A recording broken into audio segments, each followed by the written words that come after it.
द्रविड़ में भक्ति की उत्पत्ति हुई है, यानी कि चित्त द्रवित होता है तब भक्ति का उद्गम होता है हमारे भीतर। जब तक हमारा चित्त द्रवित नहीं होता, जब तक मनोमंथन नहीं होगा, ये रोग भी ऐसा है जिसको कृष्ण नाम का, राम नाम का रोग लगा हुआ है।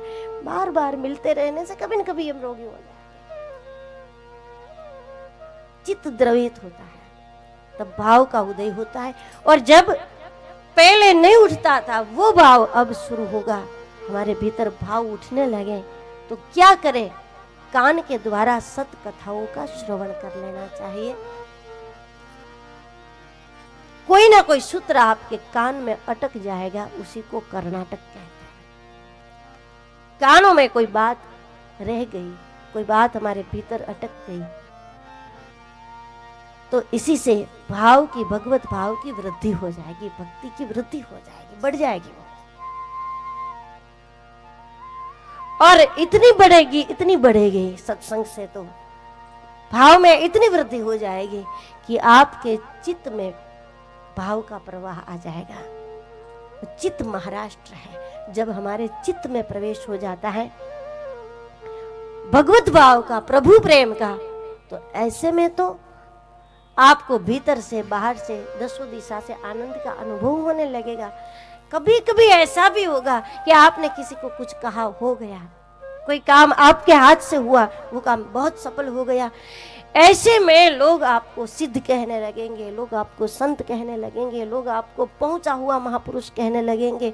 ये सब सुन करके अगर आप स्मरण और सत्संग करना छोड़ दोगे तो उतनी ऊंचाई तक पहुंचने के बाद भी आपके भगवत भाव में फिर शुष्कता आ जाएगी। जो प्रवाह आपके चित्त में आया था वो सूखने लगेगा।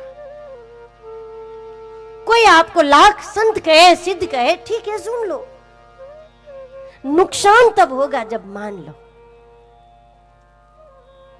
सुनने से तो कोई परेशानी नहीं, पर जब मान लोगे, लोग कहेंगे आप महात्मा है, संत है, आप भगवान हैं, आप हमारे भगवान हैं। भगवान कहने वाले लोगों की कमी नहीं है दुनिया।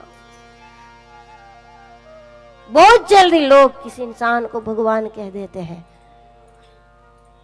और किसी इंसान को भगवान कहने से फिर उसी का नुकसान होता है, क्योंकि फिर भगवान की खोज समाप्त हो जाती है।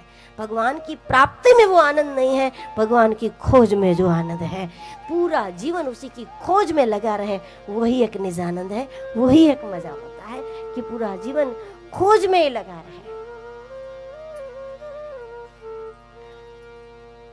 पर आप इंसान को ही बस भगवान कह के वहीं पे रह जाओगे, और फिर उसमें कोई बात अच्छी भी होगी, बुरी भी होगी, कोई बात आपको पसंद आएगी, कोई नहीं आएगी, क्योंकि आखिर इंसान इंसान है।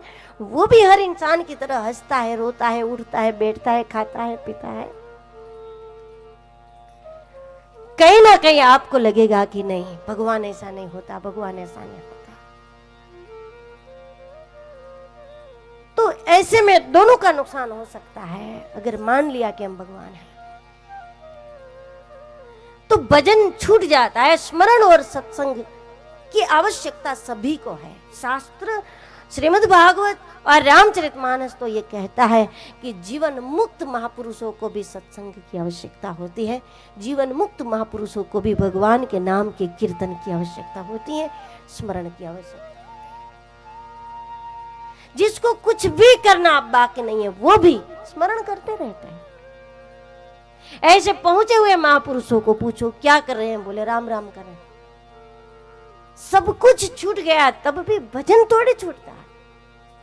उसके बाद तो भजन सांसों में जुड़ जाता है, उसके बाद तो भजन जीवन बन जाता है, उसके बाद भजन स्वभाव बन जाता है। खुद को पहुंचा हुआ समझकर कोई स्मरण छोड़ दे, भजन छोड़ दे